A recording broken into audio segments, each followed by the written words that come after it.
Olá pessoal, boa noite. Sejam muito bem-vindos. Disciplina Gestão da Qualidade e Produtividade.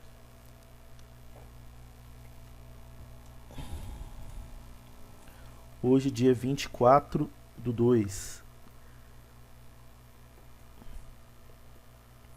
Peço desculpas aí pelo atraso, mas vamos lá. Bem, na aula passada, nós iniciamos o estudo das ferramentas da qualidade. Nós vimos uma primeira parte, uma parte introdutória que apresentava principalmente que as ferramentas da qualidade são ferramentas no intuito de analisar e melhorar os processos nas organizações. Então nós falamos do porquê destas ferramentas, falamos a respeito de algumas armadilhas que os gestores possuem: concluir por intuição, decidir pelo caminho mais curto, dimensionar mal o problema, contentar-se com uma única solução, isolar-se com o problema, desprezar os detalhes do problema.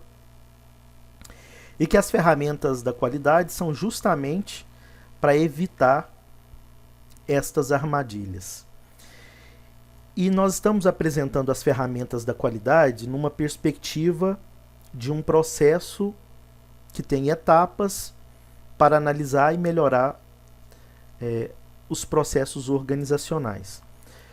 Estas etapas são identificação e seleção dos problemas, estabelecimento de prioridades em relação aos problemas levantados, busca e avaliação das causas, geração de alternativas para soluções, avaliação entre as alternativas geradas de quais também serão priorizadas, posteriormente o planejamento das ações, a implementação e a avaliação. Então são essas as etapas, as 7 etapas que nós apresentamos como proposição. E aí começamos a falar das características destas etapas e de quais ferramentas são mais utilizadas em cada uma delas. Então, para identificar e selecionar os problemas, brainstorming ou brainwriting, que é uma variação, e o 4Q e 1POC. Para estabelecer prioridades, Pareto. Para busca e avaliação das causas, brainstorming e causa e efeito ou espinha de peixe, que nós vamos estudar hoje. Para gerar alternativas de solução, antes apresentamos o conceito do que são ações corretivas, adaptativas, e apresentamos para tal a ferramenta brainstorming.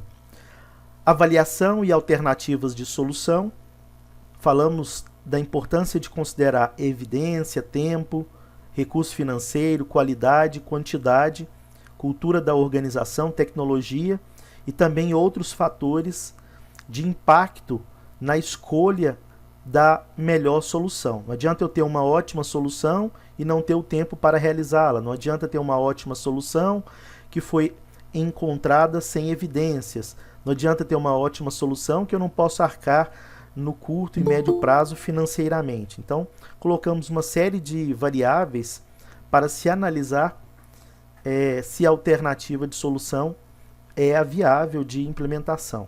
Para isso, matriz de decisão, que iremos estudar agora. A penúltima etapa, planejamento das ações de implementação da solução escolhida. E como ferramentas para tal etapa, 4Q e 1POC, e o fluxograma também pode auxiliar. A implementação e avaliação, finalizando o processo. Para a implementação e avaliação, pode ser utilizado a ferramenta PDCA, e para verificar se foi efetivamente implementada tal propositura, pode ser feita através de uma auditoria, por exemplo, auditoria essa que nós vamos ter uma aula à parte. Então, foram estes os tópicos trabalhados na aula anterior. Falamos na continuidade, falamos do brainstorming, falamos do brainwriting, que é uma variação escrita do brainstorming, e falamos também do brainstorming invertido. E aí finalizamos a nossa aula falando, né, do conteúdo 3, da ferramenta que vocês deveriam ter realizado a atividade, que é o diagrama de Pareto. Então falamos o que é a história um pouquinho da ferramenta e qual a forma de elaboração. Hoje nós iremos falar de um outro conjunto de ferramentas, que é a matriz de decisão e a matriz Guth. Ambas muito parecidas, e vocês vão perceber que essa questão de trabalhar matrizes com o desenvolvimento das planilhas, né, feitas em Excel, com os dashboards, é algo muito corriqueiro, muito usual.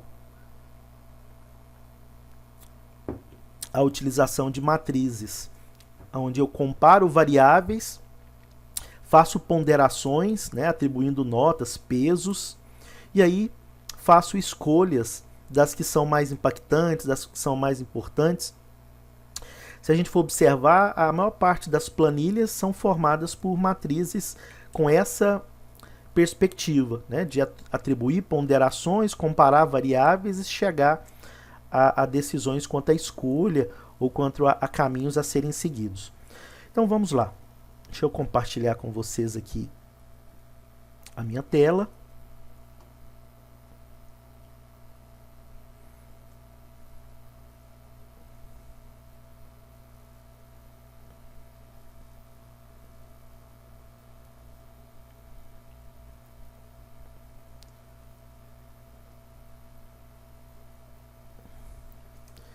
Bem,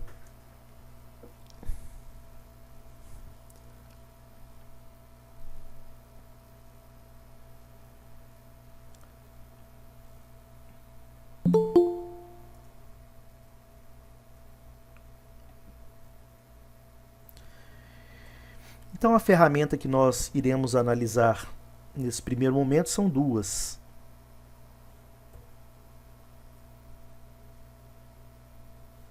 Iremos analisar a matriz de decisão e também a matriz de Guth. Só um minuto.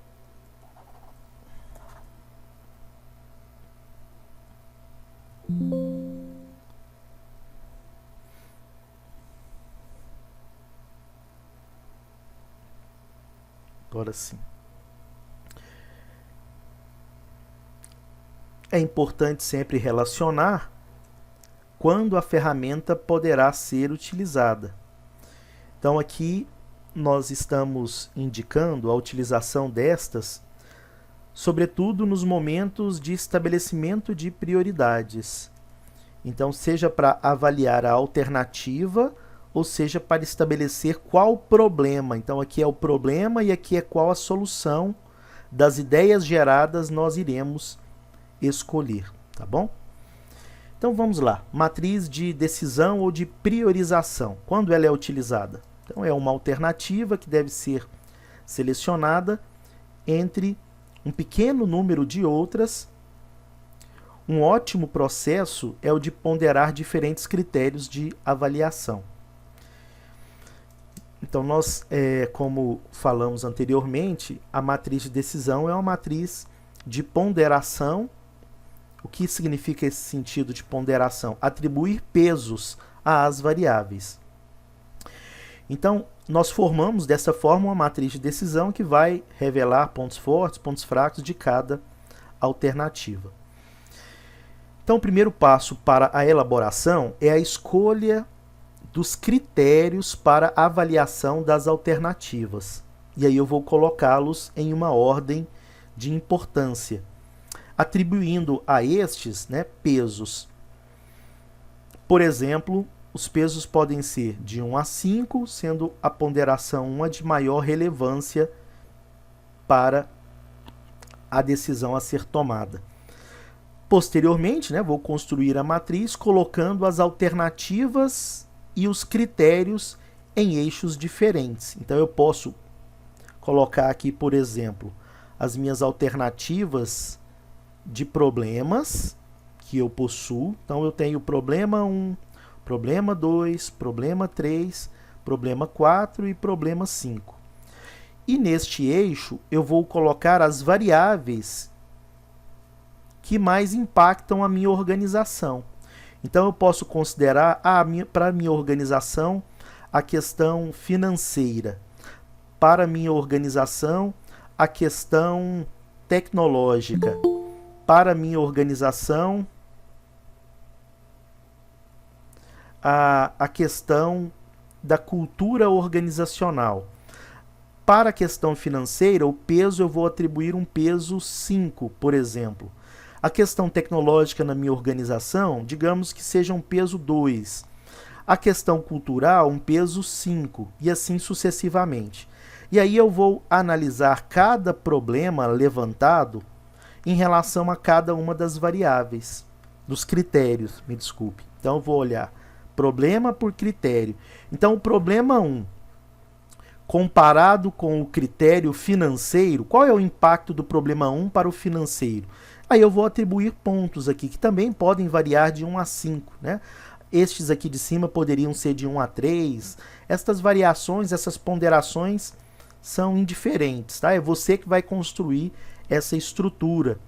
Então aqui eu vou dizer que para o problema 1, a minha ponderação é 3. Para o problema 2, em relação à questão financeira, é 5.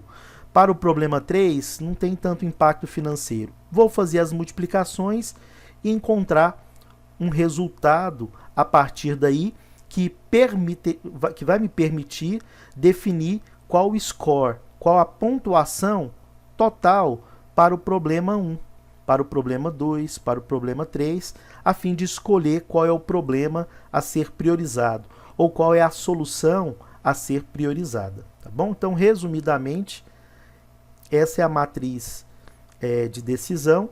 Volto a dizer, matriz essa que é utilizada em boa parte das planilhas no mundo da gestão para priorização de problemas, realização de diagnósticos. Para a consultoria organizacional, os diagnósticos são realizados a partir de ponderações, né? Da mesma forma. Eu vou comparar cada alternativa com cada um dos critérios. Então, para o problema 1, em relação a esse critério. Para o problema 2, em relação a esse critério. Vou atribuir uma nota à proporção que atenda bem ou mal cada critério da forma que fizemos. Vou multiplicar, né, por isso uma matriz, vou multiplicar o eixo x pelo eixo y. E aí vou encontrar uma nota ponderada, que é a multiplicação entre as variáveis. Vou somar os pontos obtidos em relação àquele problema para cada variável, chegando aí à maior nota, que será a alternativa priorizada. Então, exemplos aí de critérios. Vamos dizer que para a minha empresa, um critério que é importante é rapidez e facilidade de implementação. Então não adianta, né, eu escolher uma solução que vá demorar muito tempo e que seja difícil de implementar. Então esse é um critério. Um outro critério seja a possibilidade de fazer um teste preliminar e depois levar para toda a organização, trabalhar uma concepção de um plano piloto. Que tem uma boa relação custo-benefício, também é um critério.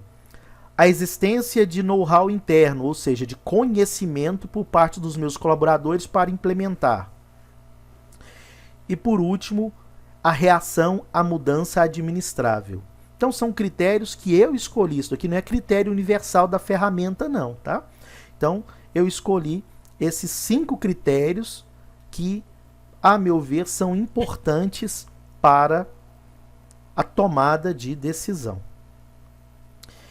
E aí, como exemplo, vamos priorizar 5 tipos de problemas. Vamos verificar qual problema ele é mais urgente. Problema ligado à manutenção, problema ligado à qualidade do produto, problema ligado ao descontrole dos custos, problema ligado a uma área que não esteja limpa, problema relacionado à segurança. E aí cada membro vai votar de 1 a 5, estabelecendo a priorização dos itens A ao item E. Lembrando, o que é priorizado são estes itens aqui, ó, pessoal, tá? Então aqui eu coloco os itens que eu vou priorizar E aqui em cima eu coloco o que eu vou definir como critério. Então aqui está os critérios. Pois não. Pois não, Indy. Sim, boa noite, professor. Uhum. Eu queria só saber uma coisa. Você parou de gravar as aulas? Parece que na semana passada você não gravou, parece que esse aqui também não está gravando. Ou... Tá gravando sim. É porque eu tenho que olhar se eu não disponibilizei, mas se eu não estou enganado, a aula foi disponibilizada, não foi não? Não, eu Acessou e não. praticamente eu tive uma dúvida e fui pegar a aula passada, não encontrei. Aí não sei se esqueceu de postar alguma coisa assim. Eu vou dar uma olhada depois, mas ela está sendo gravada, tá? Ela só não está com a mesma qualidade que anteriormente, porque a ferramenta mudou de gravação que eu estou utilizando. Quando eu falo qualidade é no sentido de não mostrar tanto a minha imagem. Por exemplo, agora só está mostrando a matriz de decisão aqui, não está mostrando a minha imagem. Deixa eu só verificar aqui. Ah, você tem razão, então não foi disponibilizada a aula do dia 17. A aula do dia 10 foi disponibilizada. Eu vou disponibilizar ainda hoje, tá bom? Pode deixar aqui. Obrigado por levantar isso daí. Mas está sendo gravado sim, ó, nessa ferramenta aqui, ó. Capture está sendo gravado.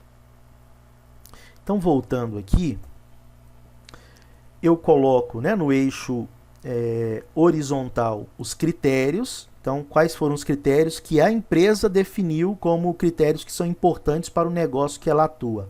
Rapidez, custo-benefício, know-how, conhecimento, mudança, possibilidade de teste. Então, o João, ele ponderou que o item manutenção, o problema manutenção, então aqui eu tenho os problemas, tá bom? Então aqui eu tenho os problemas. Então os problemas ligados aos processos de manutenção. O João ponderou que para o critério rapidez foi nota 5, para o critério custo-benefício nota 4, para o critério know-how nota 2, para o critério mudança nota 1 e para o critério teste nota 1, totalizando 50 pontos. Para o problema qualidade, o João analisou como 5 o item rapidez, a Vera analisou como 4 o item custo-benefício, o Pedro analisou como 5 o know-how, a mudança foi analisada pelo Paulo como nota máxima e nota 5, e a Júlia analisou como nota 4. Então, a qualidade eles consideraram como o principal problema a ser abordado, tá bom? Tendo nota 70. Custo, foram essas as ponderações. O João, para rapidez, deu nota 2. Para custo-benefício, a Vera nota 5 e assim sucessivamente. Limpeza e segurança. Então, dos itens, dos problemas levantados, aqui foi apresentado este como o de menor prioridade no momento. É o que a empresa considera que já está bem para ser resolvida. Então aqui é uma tomada de decisão que envolve a participação dos demais colaboradores e também cria um critério de definição. Então a importância, o X da questão para isso ter uma relevância é adotar os critérios aqui, né, bem pensados. Rapidez, custo, para sua empresa poderiam ser outros, né? Cada um faz uma definição aí do que é importante para o seu negócio, para o que ela está vivendo naquele momento, tá? E aqui o item que você vai priorizar. Uma outra forma de definição destas priorizações é a matriz Guth. O Guth, né, vem de gravidade, urgência e tendência. Vamos entender um pouquinho o que esta matriz propõe.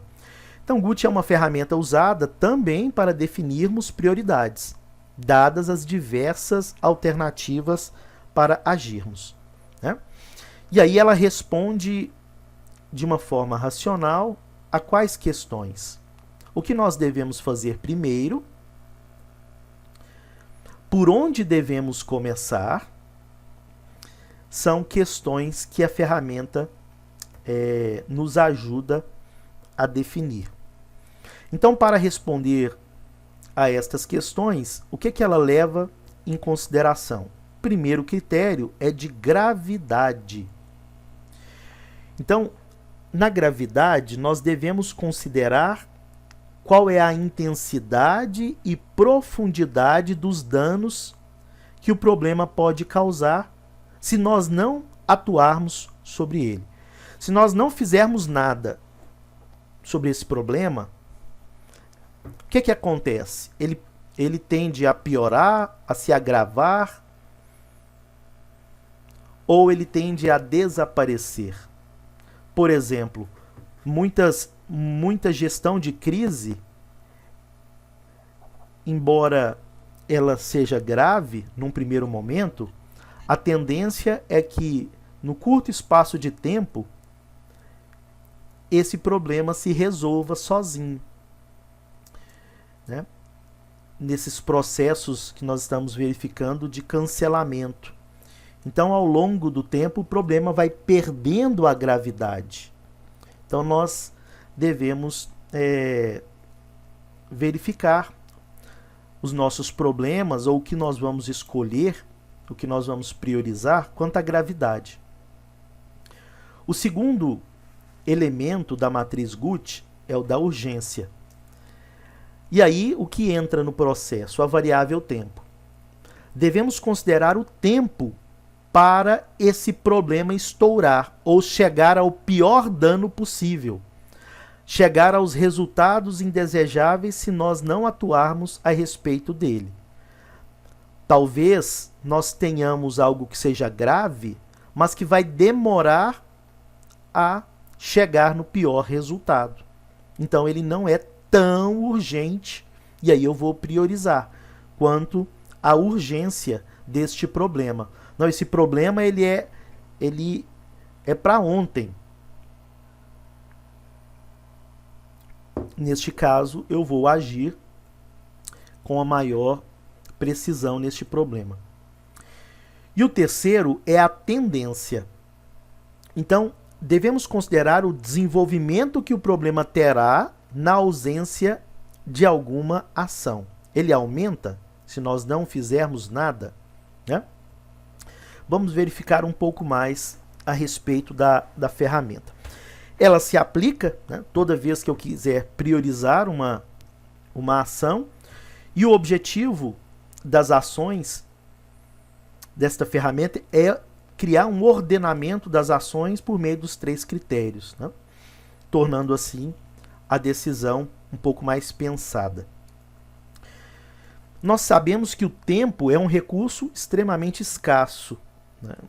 Os recursos financeiros da mesma forma, e nós temos inúmeras atividades a realizar. Então a matriz Guth é uma matriz até que nos ajuda na administração do próprio tempo. Às vezes eu estou determinando o meu tempo para algo que não é aquilo que deve ser priorizado. Então, quais atividades nós devemos priorizar primeiro? A ferramenta nos responde isso daí. Então, olha só, esta parte aqui nos ajuda bastante a construir a ferramenta. Considerando a intensidade ou profundidade dos danos que o problema pode causar se nós não atuarmos sobre ele. Tais danos podem ser avaliados quantitativamente ou qualitativamente. E aí nós vamos indicar, né, eles serão indicados em uma escala que vai de nota 1 a 5. Então é um dano mínimo. Nota 2 é um dano leve. Nota 3 é um dano regular. Nota 4, um dano grande, né? E nota 5, um dano gravíssimo. Por que são 5 elementos aqui priorizados, né? Não são 4. Eu geralmente gosto de adotar escalas pares, porque existe algo na estatística chamada a média da tendência central, em que as pessoas colocam assim: não está tão grave, mas também não é tão irrelevante. Aí elas vão e ponderam aqui, ó, dano regular. Aí se a maior parte das pessoas ponderam uma variável como a gravidade dela regular, não está tão grave nem tão simples, e as outras pessoas também vão ponderando assim, fica difícil a gente escolher. Então, muitas vezes eu tiro esse dano regular nas empresas que eu implementei. Ou é mínimo ou leve, ou é um dano gravíssimo. Ou um dano grande ou gravíssimo, tá? Então, essa ponderação. Se nós colocamos escalas ímpares para a escolha, né? Se for para pontuar de 1 a 5, beleza, aí é mais fácil. Agora, se for para escolher, né, essa chamada escala de Likert, eu posso ocorrer essa dificuldade pela tendência das pessoas se posicionarem na centralidade, né? Nem sempre a pessoa quer dizer que está bom ou está ruim, aí ela vai na centralidade. Mas ok. Segunda variável, então aqui eu vou verificar o dano. Impacta só um processo, só uma tarefa, me desculpe. É um dano mínimo. Não, impacta já um processo, é um dano leve. Impacta alguns processos da minha organização. Então é um dano regular. Não, impacta vários setores da minha organização. É um grande dano. Não, vai impactar toda a minha empresa. É um dano gravíssimo, tá bom?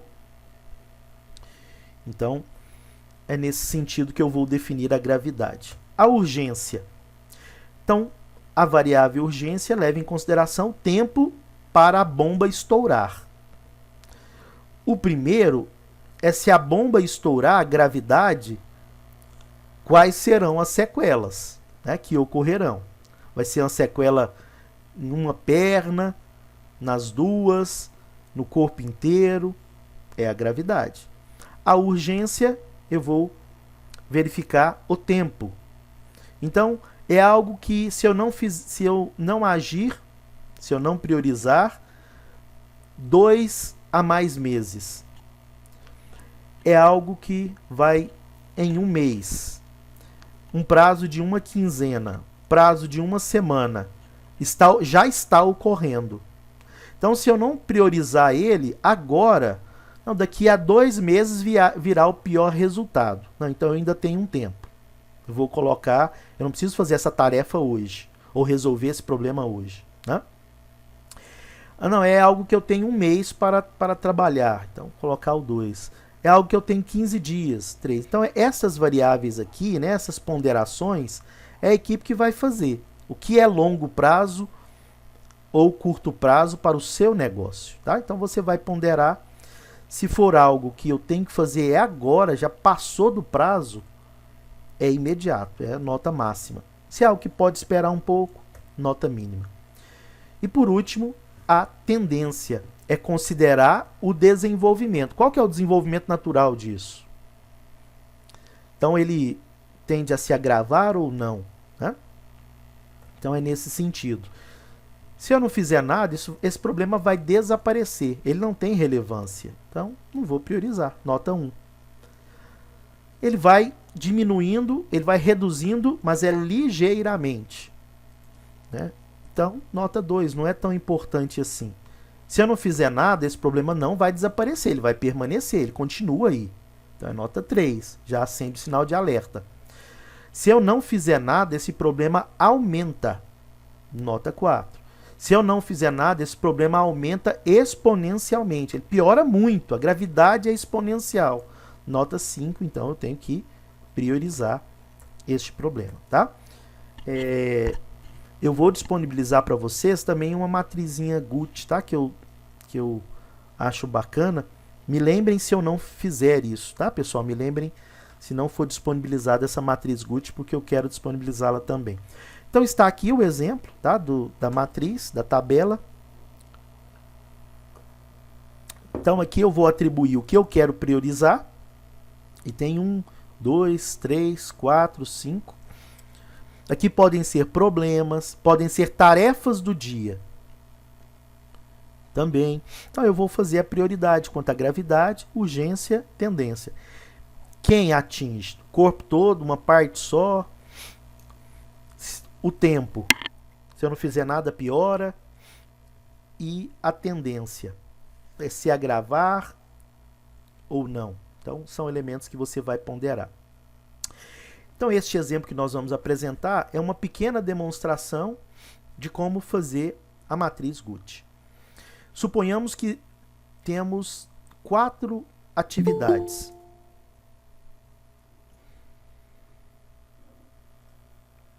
Então, nós temos 4 atividades. Rever um contrato de locação de equipamento, treinar um novo operador, ampliar a rede e fazer backup completo do banco de dados. Então perceba que aqui é algo ligado à tecnologia da informação, né? Uma empresa de TI aí. Então o colaborador, né, ele vai analisar, rever contrato, ele considera, aqui ele está ponderando notas de 1 a 3, tá? E depois fazendo a multiplicação entre elas. Então aqui ele está avaliando de 1 a 3 cada um. Ah não, de 1 a 5, me desculpe. De 1 a 5 cada um dos itens. E depois fazendo a multiplicação entre eles. Bem, então aqui o que foi priorizado foi fazer o backup completo do banco de dados. Por quê? Se eu não fizer, vai atingir a empresa toda, já está vencido há um tempo, e se não fizer, agrava cada vez mais. Por quê? Porque cada vez mais existem dados que serão perdidos. Todo dia tem mais dados a serem perdidos. Por falar nisso, vocês viram o caso da Americanas, né, que lastimável, né, em 3 dias aí perdeu estima-se em torno de mais de 2 bilhões de reais, porque o site esteve fora do ar, né? Teve um problema tecnológico. Eu ainda não tive tempo para dar uma verificada de qual era a causa que eles informaram. Então essa ferramenta ela tem aplicabilidade quando o usuário tem uma lista de atividades ou de problemas para realizar e que ele quer priorizar. Se este usuário da tabela não tiver uma visão ampla do que deve ser realizado ou dos problemas que ele deve enfrentar, essa ferramenta será muito útil, porque ela estabelece esses 3 critérios aí que nos ajudam: gravidade, urgência e tendência, tá bom? Então, resumo: se não nos gutizarmos, foi transformado em verbo aí, adequadamente as nossas tarefas, as nossas atividades, elas não serão orientadas pela urgência do problema. Isso pode ser uma gravidade enorme para o planejamento, né? Então essa ferramenta ela vai possibilitar que o usuário tenha uma visão mais ampla do que ele irá realizar, tá bom? Então, assim nós vimos essas 2 ferramentas, a matriz de priorização e a tabela Guth ou matriz Guth, são nomes dados a essa matriz. Vamos lá, vamos verificar as últimas ferramentas que iremos analisar no dia de hoje. Uma para planejamento, 4Q e 1POC. Iremos analisar também o diagrama de Ishikawa, de causa e efeito ou espinha de peixe. E também vamos falar rapidamente da fluxogramação de processos, já que nesse tópico alguns de vocês foram meus alunos na disciplina Gestão de Processos e fluxogramar não é um problema para vocês, né? Então vamos começar pelo diagrama de causa e efeito. Ele chama de diagrama de espinha de peixe porque tem, né, a aparência de uma espinha de peixe. O criador foi Ishikawa em 1953, no Japão, a fim de dar um resumo, uma síntese das opiniões dos engenheiros da fábrica quando iam discutir sobre problemas. Geralmente as discussões sobre problemas, se nós não tivermos aí uma ferramenta para conduzir, alguma metodologia, é muito comum, né, que as pessoas se percam nessas discussões, sabe? Então essa ferramenta também, existem outros nomes, né? De espinha de peixe, diagrama de Chikawa, pelo criador, ou também diagrama de 6Ms, visto que são 6 áreas aí para encaixarmos os problemas e defini-los, que começam com a letra M.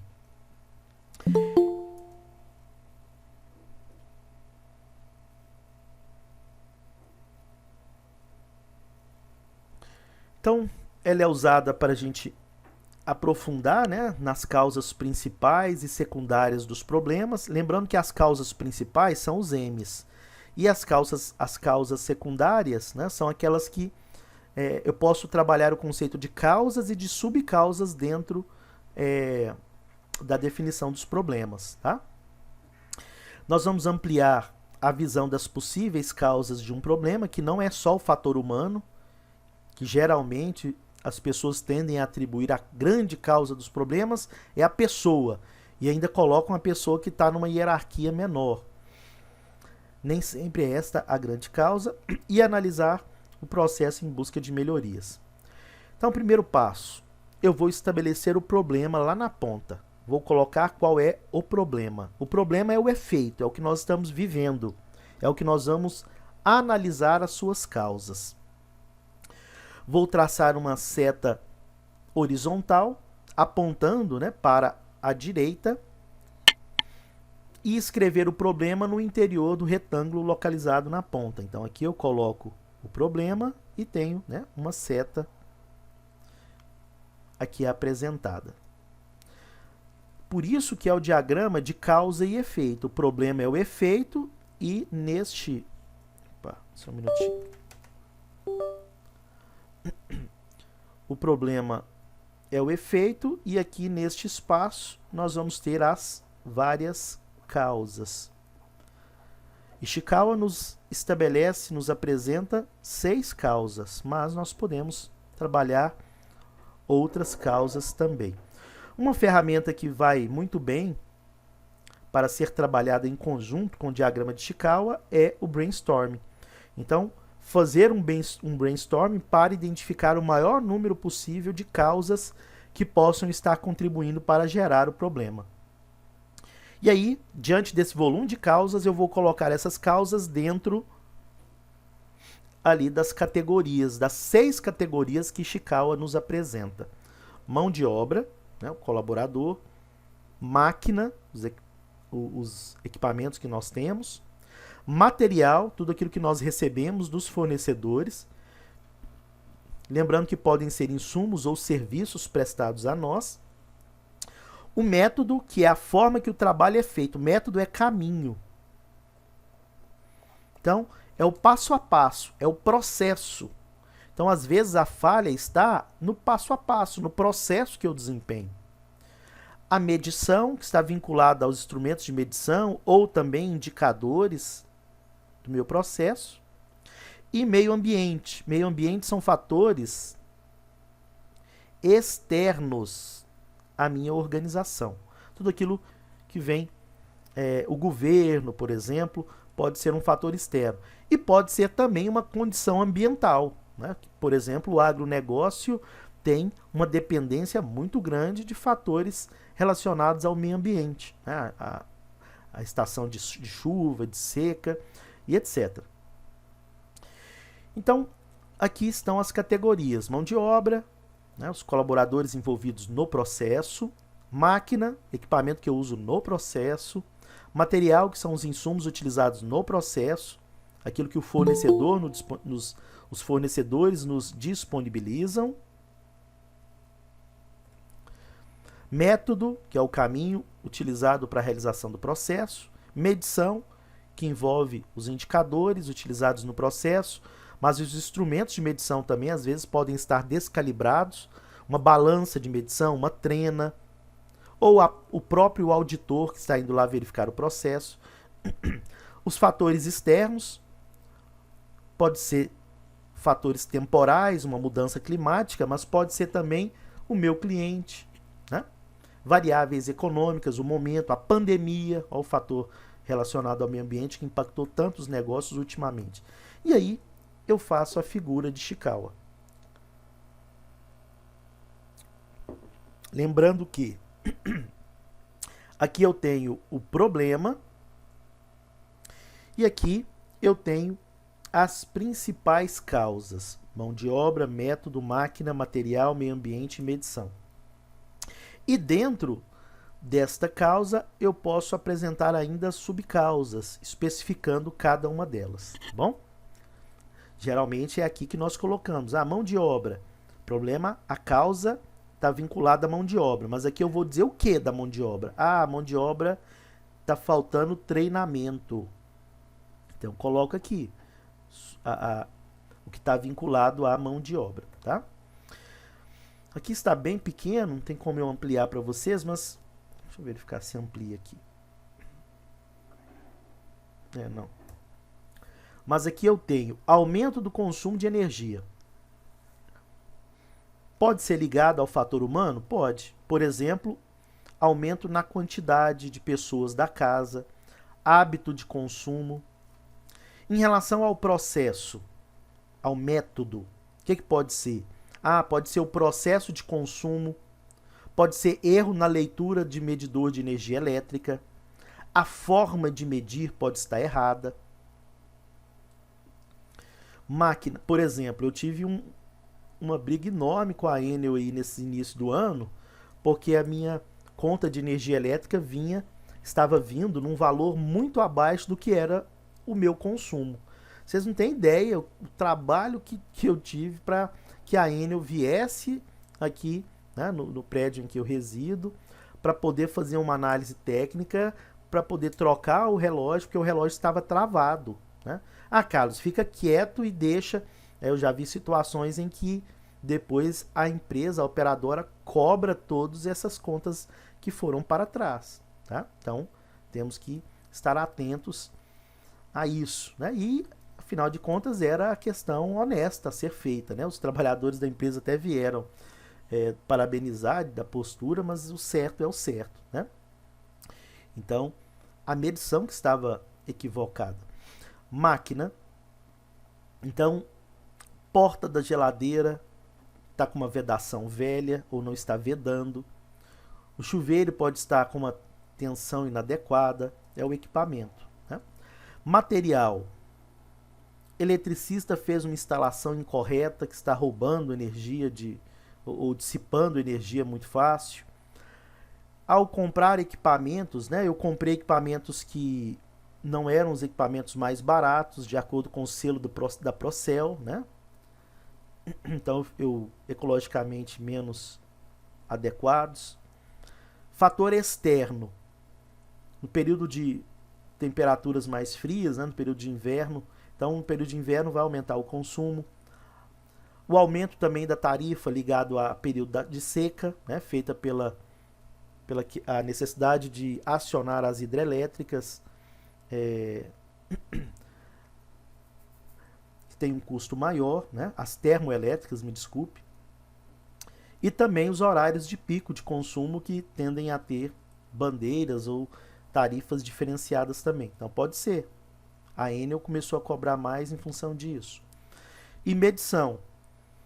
O relógio pode estar descalibrado, a tensão do relógio inadequada, então o que estava medindo lá errado. Meu problema no meu caso lá da Enel foi esse daqui, ó, tá?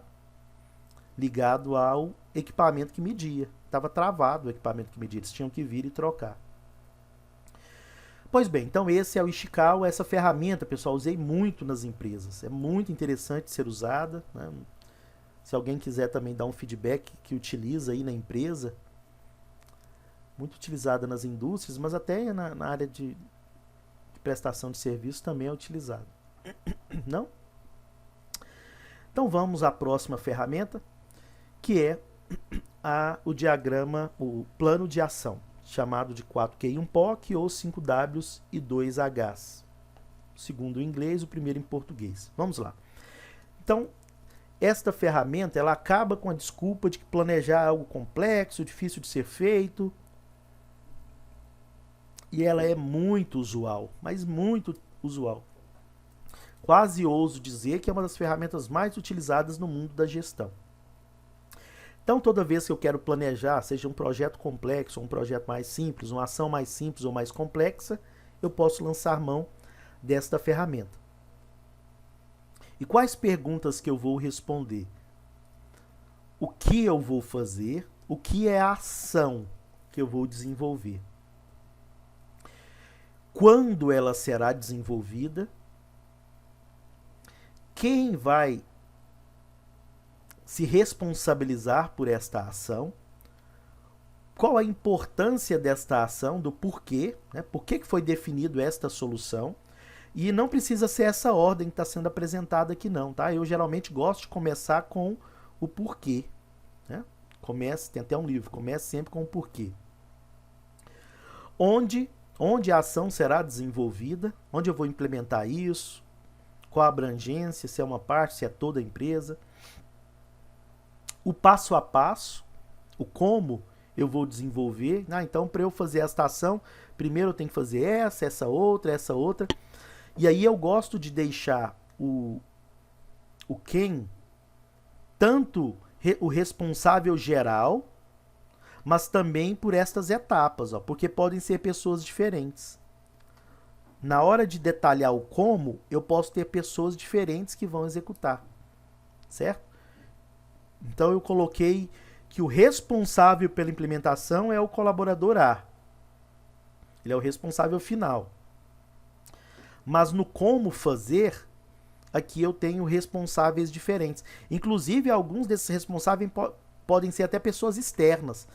Eu vou dar um treinamento. Quem é o responsável? O setor de recursos humanos. O que o setor de recursos humanos vai fazer? Ele vai lá dar o treinamento? Não, ele vai contratar um consultor para tal. Então, primeiro passo, buscar uma pessoa ou uma empresa que dê este curso. Selecionar a melhor empresa, de acordo com os critérios preço, prazo e qualidade. E o terceiro, né? Quem vai executar, dar o treinamento? É quem? É a empresa. Aqui vai ser o terceirizado. Quarta etapa, quem vai fazer? O RH vai avaliar se o treinamento foi feito adequado. Esse é o como, né? Seria o passo a passo, as etapas para fazer a ação. Esse é o como. É como ela vai ser implementada. Me cobrem que eu também vou disponibilizar uma ferramenta bacana dessa para vocês, uma tabelinha no Excel, tá? Tanto do 4Q e 1POC para planejamento de ação, quanto para... qual que eu falei anteriormente que eu ia disponibilizar? Gucci, da Gucci, tá? Bem, então está aqui resumido, por isso que é o 5W e 2Hs. No caso em inglês. Aqui faltou eu explicar para vocês, tá, o quanto, tá aqui, o valor que custará. Também eu posso colocar de duas formas. O valor total desta ação, esta ação vai custar 15 mil reais. Mas para ela custar 15 mil reais, nessa etapa custará X reais, nessa outra X, e aqui 2X. E eu vou verificar o total. Mas espera aí, Carlos. Esta ação aqui, é feita por um colaborador que já recebe o salário da empresa. Como que eu posso chegar ao quanto? Porque muitas pessoas falam, quanto não tem como chegar no quanto. Meça, por exemplo, quantas horas serão gastas para fazer essa atividade, quantas horas para fazer essa e essa. E aí você pega o salário da pessoa, divide por hora mês, e aí você tem um valor da hora que essa pessoa ganha. Dividindo por isso, você pode multiplicar por quantas horas foram investidas em cada uma dessas etapas e chegar ao valor que esta atividade custará, viu? Porque a gente tem um ledo engano, às vezes, não custa nada, isso aí vai ser feito pelo próprio funcionário. Isso é uma incompreensão a respeito de gestão de custos. Bem, então colocando no inglês, está aí, tá? What, who, where, when, why, how much. Então, o que será feito, quem vai fazer, onde, quando, por quê, como e quanto custa, tá bom? How much. Então, esta é a ferramenta 4Q e 1POC. Olha um exemplo, né, de realização. com outras palavras, tá? Então, título do projeto, código do projeto, produto que vai ser gerado, é o que será feito, líder do projeto, quem vai conduzir, finalidade, é o porquê, unidade onde será executado o projeto, pode ser até um projeto de execução externa, unidades responsáveis pela validação e o como será executado. E aqui eu vou definir as tarefas que serão executadas. Uma forma de planejamento, né? E aí, um almoço beneficente, por exemplo. Nós poderíamos colocar, ó, o que é que será feito? O principal elemento é o almoço. E aí nós teremos também algumas atrações. Aí dentro do que nós colocamos o como. Comprar ingredientes, preparar, realizar o almoço, escolher quem será contratado, que tipo de música, ou se é música, ou que tipo de peça é. Quem vai fazer? O geral é o organizador, mas ele vai, né, fazer a lista. Então aqui nós estamos usando o como para cada um dos tópicos. Muito interessante essa forma também de atuar. O organizador, ele vai fazer a lista de convidados, enviar convites, confirmar presenças. Quando será feito? Linha do tempo. Elaborar o cronograma, né? Vai ser elaborado um cronograma para isso. Onde será feito? Escolher o local, organizar o local, contratar o pessoal de apoio e a limpeza após o evento. Quanto custará? Preparar o orçamento, receber os pagamentos, pagar os fornecedores e fazer um balanço. E como será feito? Definir a comissão organizadora, agendar reuniões de início, de progresso e de finalização. E o porquê é um almoço beneficente para arrecadação, visando isso ou aquilo. Tá? Então, uma forma do 4Q e um POC ser feito. Uma forma muito fácil, nós podemos fazer um planejamento aí muito eficiente com uma ferramenta simples. E uma outra maneira de organizar um processo, de definir as etapas de um processo, é a fluxogramação. Tá? Então, o fluxograma, assim como o organograma, são técnicas de representação gráfica que visam o quê? Apresentar uma sequência lógica, racional, pensada, clara, resumida, das rotinas ou de um procedimento que esteja, e aí envolve documentos, informações, através da utilização de símbolos, que são geralmente convencionais, mostrando aí a dinâmica por onde o processo passa. Né? Então aqui um exemplo simples de fluxograma.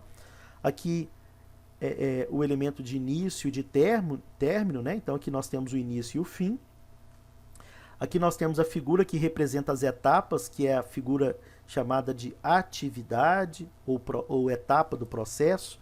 Então aqui dentro eu vou colocar o que eu vou fazer, né? Fazer o pedido. Geralmente usar verbo no infinitivo. Fazer, pegar, coletar, desenvolver. Aqui eu tenho uma matriz de decisão. Esses aqui são os momentos mais importantes do fluxo, porque é o momento em que eu tomo uma decisão. E onde eu tomo decisão envolve recurso financeiro.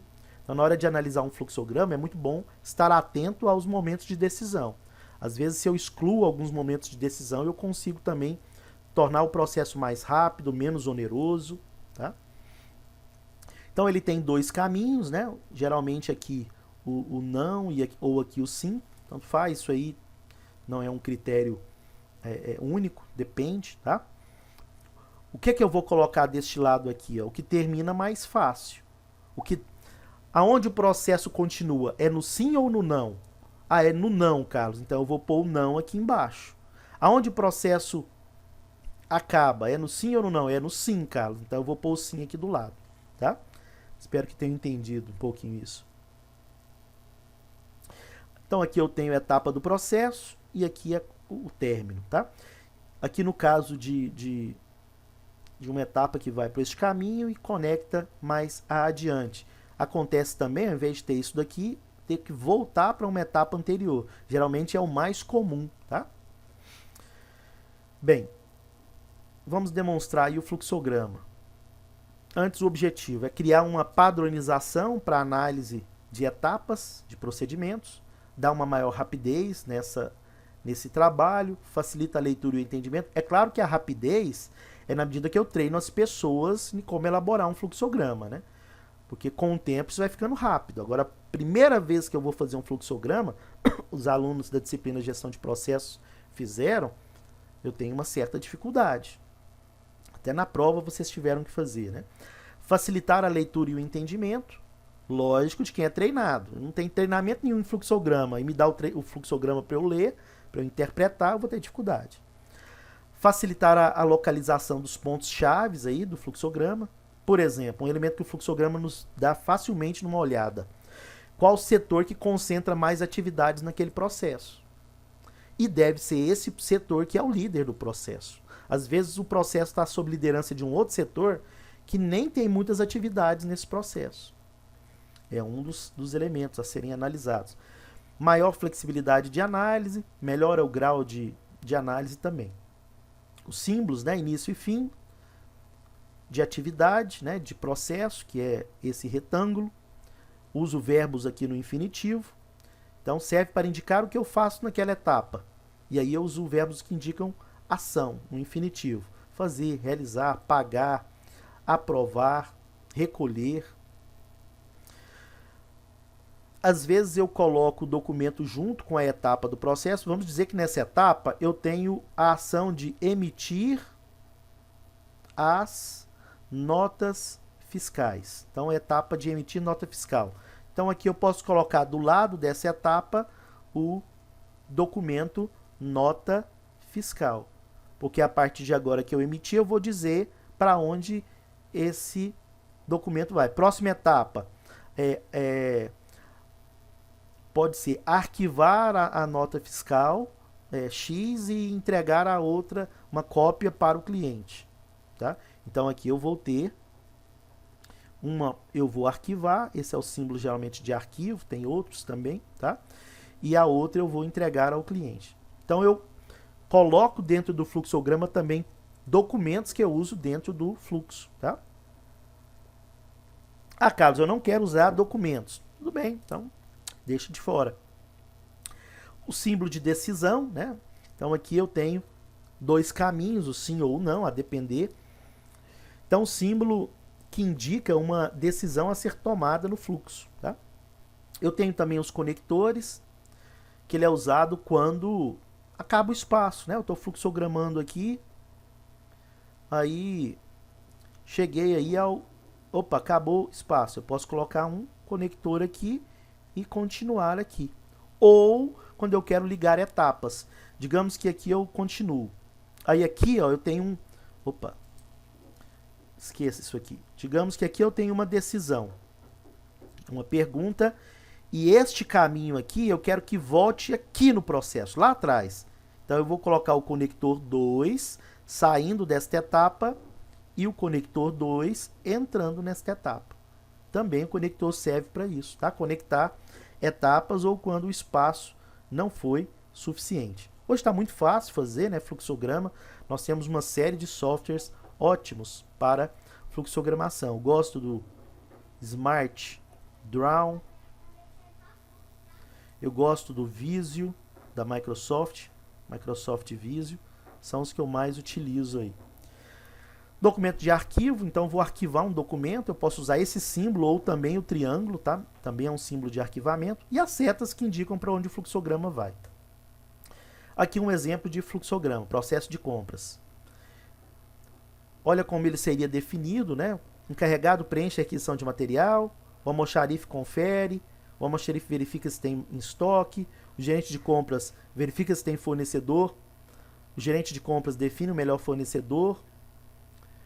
Continuação. Chegando o produto, ele confere, o almoxarife dá entrada no estoque, entrega o material e aí acaba o processo, fim do processo. Tá?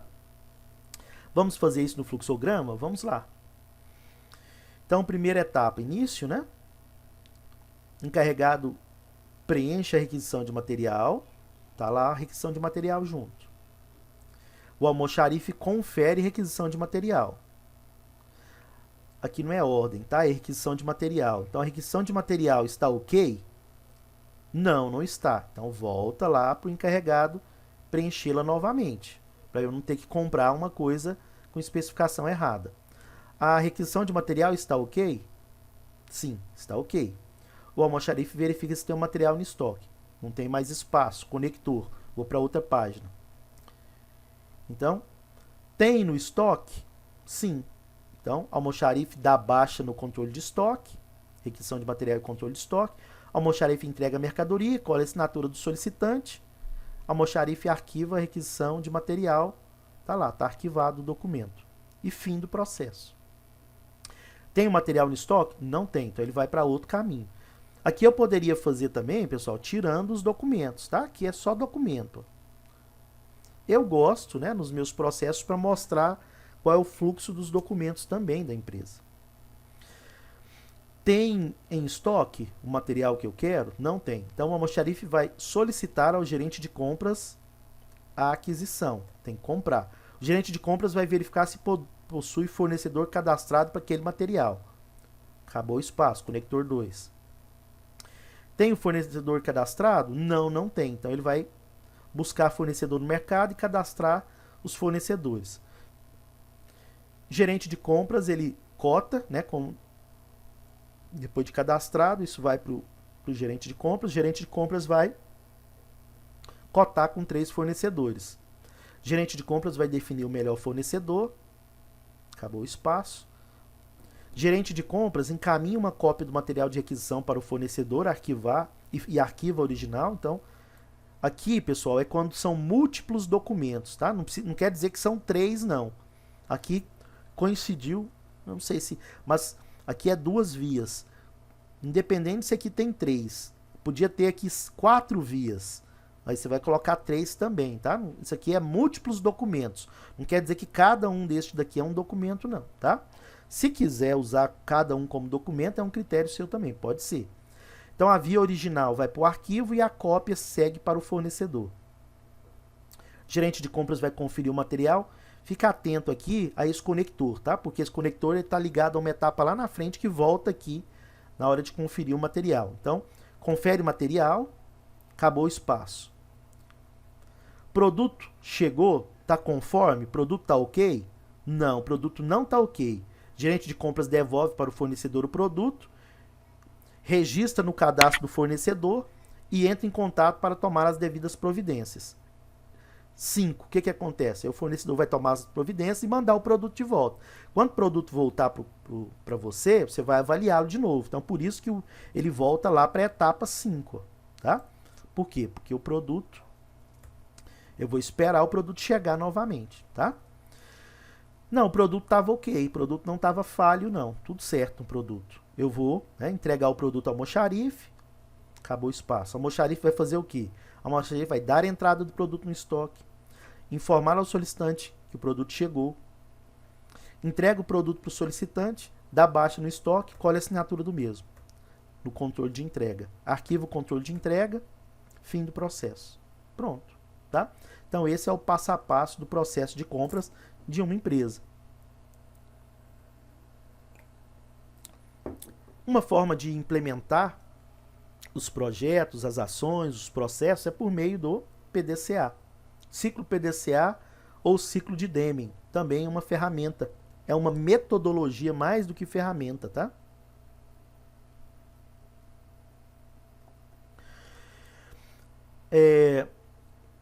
Pode ser considerado o método mais geral de se trabalhar qualidade. Ele é tão famoso, pessoal, que por muito tempo, dentro da norma ISO, tinha o ciclo PDCA, é o ciclo da melhoria contínua. Dentro da própria metodologia ISO. Então, quase todo sistema de gestão da qualidade baseia-se no método PDCA. Mas vamos além. Falcone, consultores associados, utiliza como metodologia de realização de seus projetos de qualquer área. É um projeto da área financeira, é um projeto da área de qualidade, é um projeto para planejamento estratégico. Ele usa o ciclo PDCA. Né? Todo projeto ele se baseia no ciclo PDCA. E o que é o objetivo do ciclo PDCA? Que ele gire. Que ele gire continuamente. De forma que os processos possam alcançar a melhoria contínua. Tá? E olha só, o ciclo PDCA começa com o planejamento, Então eu vou estabelecer objetivos, definir o método que eu vou realizar, o caminho, e definir os recursos que eu vou precisar para esse projeto ou para esse processo que eu vou executar. Depois eu vou executar o processo, mas antes eu tenho que treinar as pessoas. E as pessoas vão fazer o que deve ser feito, de acordo com o que foi planejado. Depois, ao longo do processo, eu vou medir, avaliar e comparar. Comparar com processos de outras organizações ou com ações de outras organizações, ou avaliar com esta ação que eu fiz no passado. Olha, no passado nós fazíamos esse processo dessa forma e alcançávamos esse resultado. Então, fazer comparações tanto internas quanto externas, se houverem comparações externas. Vou medir, avaliar e depois eu vou corrigir. Aqui, ó, na checagem, entra também a auditoria, né? No sentido de avaliar, eu posso fazer auditoria. E aí, com os resultados das medições, eu vou agir. Não adianta eu medir, saber que está ruim, parar no tempo. Eu vou agir corretivamente. Eu posso agir corretivamente nas três etapas anteriores, juntas ou separadamente. Então, eu vou corrigir o planejamento. Eu errei na hora de planejar. Eu defini um objetivo errado, ou o método que eu escolhi foi ruim. Por exemplo, eu utilizei uma ferramenta da qualidade errada para fazer essa etapa. Então eu errei na escolha do método, né? Eu fiz uma definição de recursos inadequadas, insuficiente. Então eu planejei mal. Não, eu errei na execução. Geralmente as empresas erram muito na execução porque não investem em treinar e educar os colaboradores, né? Então, investir tempo em treinamento, em qualificação, já quer executar logo. Então é uma falha e aí depois na hora de executar, executa mal feito. Ou eu posso ter errado também na hora de medir. O indicador foi ruim, né? A avaliação não era adequada, porque a empresa com quem eu avaliei, com a qual eu avaliei, tinha critérios muito diferentes dos meus. Tem que ponderar isso. E aí, o ciclo PDCA ele vai girando continuamente. E os processos melhorando continuamente. Planejando, fazendo, checando e agindo corretivamente. Plan, do, check e action. Tá? É, sem dúvida alguma, uma das ferramentas mais utilizadas aí dentro da gestão da qualidade. Olha um exemplo, né? Objetivo: resgatar um doente em Vila da Amazônia. Método: plano de voo e plano de assistência técnica, médica. Recursos: aeronave, pilotos, combustíveis, médico e maca. Critérios aeronáuticos e assistência médica e assistencial. Treinar: pilotagem, assistência médica de emergência. Executar: ir, né, lá para a vila na Amazônia. E avaliar os indicadores de voo e os monitoramentos do doente. E atuar corretivamente, corrigir eventuais desvios do planejamento, tanto no voo quanto no paciente. Né, se o paciente precisar de um atendimento ali durante o voo. Certo? Então eu posso fazer o PDCA também para planejar ações. Fizemos muito PDCA na área da qualidade, tá, pessoal? Usando esses critérios: objetivo, método, recurso para planejamento, educar, treinar e executar para o do, né? Execução. Então aqui eu tenho o P, aqui eu tenho o D, aqui eu tenho o check e aqui eu tenho o action, tá bom? PDCA. Ferramenta fabulosa, importantíssima. A própria ISO se estrutura com base no PDCA, tá bom? E assim encerramos. O importante é sabermos escolher a ferramenta adequada para o momento adequado, certo? Então eu devo estar disponibilizando tanto a aula anterior quanto essa para vocês. Demora um tempinho porque agora eu estou hospedando no YouTube. Então eu tenho que transferir para o YouTube para passar o link para vocês. Esse tempo de renderização demora um pouquinho, tá? Então muito obrigado pela presença de vocês. Hoje tivemos um quórum um pouco mais baixo, né? mas faz parte. Escrevam aí no chat, por favor, a palavra presente. E uma boa noite, pessoal. Muito obrigado e até a próxima. Pois não, Maísa? Desculpa, você pediu a palavra? Pode escrever no presente aí, pessoal. Pois não, Maísa? Eu acho que a Maísa... Ah, pois não, Maísa. Foi sem querer. Foi sem querer? Ah, tá bom. Tranquilo. Obrigado, pessoal. Escrevam um presente aí, por favor, tá? Forte abraço, boa noite, bom descanso. Semana que vem, quarta-feira, não temos aula na semana que vem, mas quinta-feira nós estaremos aqui. Então, revejo vocês na próxima quinta. Boa noite, Jonas. Boa noite a todos. Um abraço, pessoal. Vou finalizar a gravação aqui. Tchau, tchau. Boa noite, professor. Obrigada. Boa noite, Larissa. Eu que agradeço. Bom descanso aí.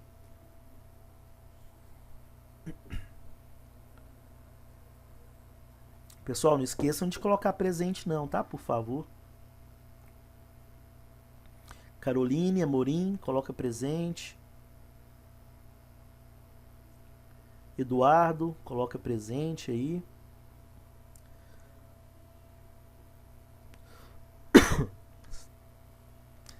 Até mais.